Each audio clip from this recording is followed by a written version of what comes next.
Ce qui est compliqué avec la critique musicale, c'est qu'une partie des personnes qui vous liront ou vous écouteront auront cette impression que vous proclamez la vérité absolue tout le temps, et qu'aucun autre point de vue que le vôtre est acceptable. Je pensais pas avoir à dire ça un jour, mais non. Bien évidemment que non. Je ne me poste pas en tant que porteur de la vérité absolue juste parce que je fais des vidéos sur YouTube. Merci. Si par exemple vous aimez, voire adorez un album que je n'ai pas su apprécier, libre à vous.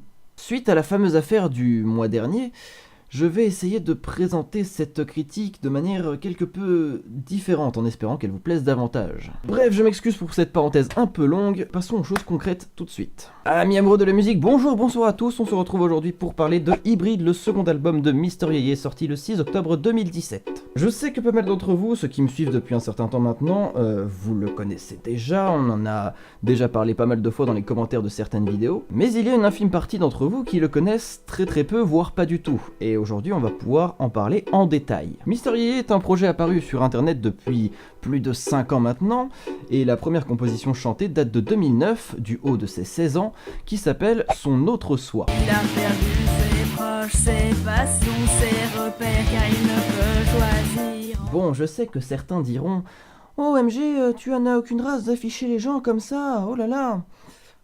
Alors oui, je n'ai aucune race, mais c'est surtout parce que je trouve ça hyper intéressant de voir l'évolution qu'un musicien peut parcourir en fait. Et pour réellement me dédouaner, voici la première réalisation de ma propre chaîne. Amoureux de la musique, salut et bienvenue dans cette nouvelle émission qui aura pour thème principal la musique. Cette voix dépressive me hante dans mes cauchemars les plus sombres. Mais vous vous doutez bien qu'en 8 ans, on a le temps de step up et de s'améliorer. Eh bien, je pense ne pas trop me mouiller en disant que c'est plutôt réussi. Personnellement, je connais le projet depuis quelque chose comme 4-5 ans, je connais plus la date exacte et je le suis assidûment depuis 3-4 ans. Et c'est d'autant plus cool de suivre l'avancée d'un projet qui est encore assez jeune malgré tout. Parce que oui, un des trucs les plus cool avec Mister Yeye, ce n'est pas tant dans sa musique, mais un peu quand même, on y revient tout de suite. Eh bien vous avez du contenu régulièrement posté sur cette chaîne, notamment ses compositions originales, mais aussi des vidéos news dans lesquelles on est souvent, très souvent même tenu au courant des bails quoi. Les réels bails ma gueule. Et ça dans les groupes qui débutent un peu, qui n'ont pas une énorme communauté, c'est un truc que j'ai du mal à comprendre en fait. Tenir au courant les gens qui vous suivent, etc. Mais je sais pas, dans ma tête c'est un peu la base quoi. Je sais pas. Je me trompe peut-être, j'en sais rien. Déjà qu'à Skip je me suis trompé sur Adochine, vu le ratio de pouce bleu, pouce rouge. Donc bon. Hashtag je suis très rancunier. Enfin bref, Mister Yeye à la base est un projet musical de rock électro qui en est à son deuxième album studio, Hybrid. La plupart des pistes de cet album sont déjà disponibles sur sa chaîne et ont été postées pour la plupart il y a plusieurs mois, voire plus d'un an maintenant. Toutes les pistes ont été retravaillées pour donner encore un meilleur son grâce à Frédéric Duquesne, actuellement guitariste de Mass Hysteria, ce qui n'est pas négligeable. Et dans le fond, il s'inscrit dans une suite logique du premier, c'est-à-dire du rock électro, bien que dans le deuxième, il a l'air, de manière générale, d'insister un peu plus sur le côté rock que sur le côté électro. Mais pour certaines pistes, ce n'est absolument pas le cas, c'est pour ça que je précise bien de manière générale. Il y a qu'à entendre les riffs ultra puissants de quel morceau par exemple, de Fournaise, de Murmure, en featuring avec King the Panda d'ailleurs, et même Salope. Oui, il y a vraiment un morceau qui s'appelle Salope, dont d'ailleurs le clip a été censuré à sa sortie parce que la poitrine de l'actrice était apparemment un peu trop nue, explicite. Apparemment, je vous invite à aller voir ce clip pour en constater de vous-même, qui n'est plus disponible sur sa chaîne principale, mais qui est disponible à peu près une centaine de fois sur YouTube, puisque le clip a été réuploadé en masse les jours suivant la censure. Et à côté de ça, le mois dernier, YouTube a librement laissé dans l'onglet des tendances un film porno pendant presque 24 heures.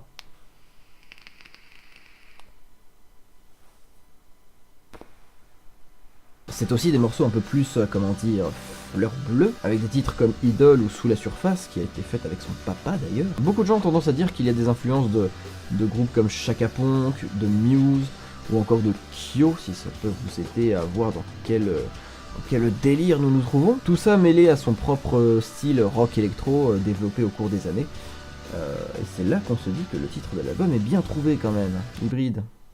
Rock, électro et plein d'influences diverses et variées. Du coup c'est hybride comme musique. Pourquoi je cherche à expliquer des trucs évidents tout le temps, à chaque fois, genre, je peux pas juste fermer ma gueule, tu sais, non. L'affaire Indochine ne t'a pas suffi, Charlie. Il t'en faut toujours plus. Tu ne sais jamais t'arrêter. Ok, j'arrête, désolé. Et d'ailleurs, j'aurais dû le préciser plus tôt, mais on est face à du chant français ici. Et ben dans ce cas-ci, j'ai pas un grand problème avec ça. Non, vraiment, le chant passe tout seul et je trouve que ça progresse de plus en plus au fur et à mesure du temps, quoi. À tel point que j'en ai même du mal à l'entendre chanter anglais, c'est vous dire. D'ailleurs, il y a une piste qui est chantée en anglais, on y reviendra dans quelques secondes. Mais bref, je voulais aussi parler des thématiques abordées dans cet album, qui me semblent importantes, parce que on va pas parler de love song à deux balles, là, pour le coup. T'as des textes comme Inadapté ou Chutli, par exemple, qui parlent de manière générale de remise en question sur soi-même, des textes comme Murmure qui parlent de l'harcèlement scolaire, et le fameux titre Salope qui parle de slut shaming, ou encore le titre Ça commence par des mots qui traite de comment est-ce qu'on pourrait dire simplement la montée de la haine, quoi, oui c'est ça. Bande irresponsable / bande d'irresponsables, hashtag toi-même tu sais. Hashtag désastre. Enfin bref, tout ça pour dire que ça part sur des sujets un peu sensibles parfois. Et c'est cool.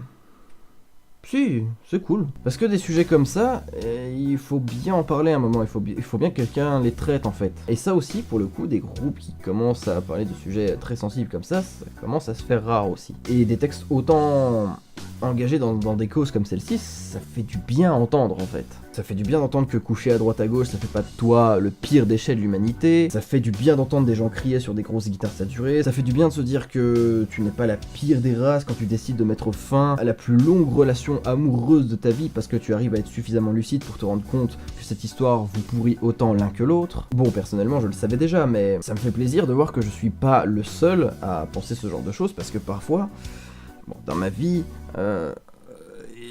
et un peu à cause de certaines personnes dans mon entourage, je me pose sérieusement la question. Et si parler de ce genre de sujet, ça peut en décomplexer certains, si ça peut vous aider à vous donner confiance en vous, et ben c'est juste génial quoi. Penser l'inverse serait complètement stupide. Il y a juste un ou deux trucs dont j'ai été un peu déçu dans la forme finale de cet album, mais ça reste assez minime par rapport à tout le reste. Je m'explique. Il y a eu notamment le morceau Scream for Me, notamment qui a été fait en featuring avec plusieurs personnes dont j'ai complètement pas du tout noté le nom, je suis désolé, c'est très professionnel de ma part, je les marquerai en dessous. J'en parlais il y a quelques secondes, mais j'ai un peu du mal avec son chant anglais, je sais pas trop comment expliquer, mais je ressens trop l'accent français dedans en fait. J'ai pas tant détesté que ça, c'est juste que je retrouve pas l'essence de tout ce qui a été fait avant, le truc qui m'a fait dire « Hey, c'est Mister Yeye ça !» Et après, j'ai rien contre les featuring en eux-mêmes, surtout s'ils sont bons potes, tu vois. Ça a vraiment l'air d'être juste un bon gros kiff entre potes quoi, donc bon. Au fond. On s'en bat les couilles, on s'en bat les couilles, on s'en bat les couilles, couilles. Merci. Voilà, c'est placé, c'est fait. Bonne soirée à tous. Qu'est-ce qu'il fallait que je dise encore ? Ah oui, un tout dernier petit point, et après je me tais à jamais. Il y a une piste bonus dans cet album. Pourquoi est-ce que ce morceau c'est seulement un bonus en fait ? Parce qu'elle est trop bien.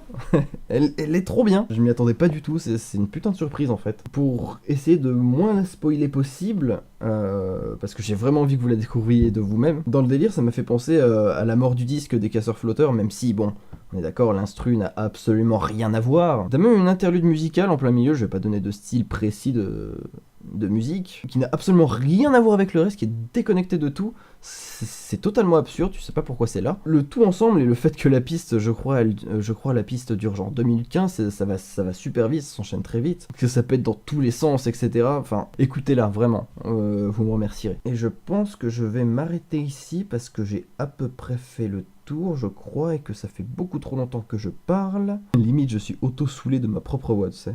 Non mais si, je vous jure que ça peut arriver, vraiment. Pour conclure, je trouve ça important de parler des groupes un peu plus underground, dans le sens où c'est surtout eux qui ont besoin de visibilité en fait. Bon, on est d'accord, hein, je leur faut pas une visibilité incroyable non plus, je suis lucide, mais si j'ai pu donner envie à ne serait-ce que 10 personnes d'aller écouter au moins la version gratuite de l'album, ce sera déjà une petite victoire pour moi. Et aussi et surtout parce que c'est aussi les nouveaux groupes qui décideront de l'avenir de la musique en quelque sorte, parce que bon, les groupes actuels, c'est bien beau, mais à un moment ça s'arrêtera, il faudra que quelqu'un prenne la relève. Il faudra bien de nouvelles têtes pour reprendre le flambeau. Autant que ce soit des personnes qui fassent de la musique qu'on aime bien. Plutôt que d'en dire trop et de dire de la merde, je vais plutôt en dire pas assez, en espérant que le peu que j'ai pu dire de cet album a été un minimum constructif pour vous. Et ben voilà, ce sera tout pour aujourd'hui. J'espère que cette entre guillemets nouvelle formule des critiques vous aura plu. Pour faire court, le changement principal de ces critiques, c'est que j'ai surtout arrêté de vous parler de chaque piste l'une après les autres, mais essayer d'avoir un regard plus global sur l'intégralité de l'album. Du coup, je vous serais infiniment reconnaissant de me donner votre avis dans les commentaires, tout simplement, si vous souhaitez que je continue sur ce chemin, ou encore si vous voulez que je revienne à l'ancienne formule, ou si vous avez des suggestions, quelles qu'elles soient. Et si vous découvrez tout juste cette chaîne, bienvenue déjà. Je ne fais pas que des critiques musicales, je présente aussi 2 émissions principales sur cette chaîne, avec de l'écriture, un vrai travail de montage, un vrai travail de recherche, etc. La première est Cause, c'est un format court dans lequel j'évoque des sujets en rapport avec les domaines culturels comme le cinéma, la musique ou l'audiovisuel, bien que l'audiovisuel ce soit pas vraiment culturel. Et on parle notamment de certaines conséquences comme les haters ou encore les groupies et les stalkers. Et aussi une émission un peu plus longue au nom de Décibel. C'est une émission de musique dans laquelle on va parler de musique à travers divers thèmes comme par exemple l'engagement, la censure. Il y a même un épisode de 16 minutes et plus sur le sujet de la musique à la télévision, notamment les télécrochets. Et voilà, le but c'est de parler de la musique à travers différentes thématiques comme celle-ci. Je vous mets le lien du dernier épisode en date dans quelques secondes, quelque part ici, oui. Voilà, et concernant le reste de mes activités, je poste une vidéo sur cette chaîne chaque samedi, donc si cette critique vous a plu, je vous invite à vous abonner pour pouvoir suivre le reste de mes folles aventures sur YouTube. Lâchez un petit pouce bleu si cette critique vous a plu, et surtout le plus important pour moi, partagez cette vidéo. Bref, c'est tout pour aujourd'hui, on se retrouve samedi prochain, on va parler d'un petit sujet assez sympathique, croyez-moi. J'espère que vous serez là. On se retrouve samedi prochain, musicalement, Charlie Stradlin.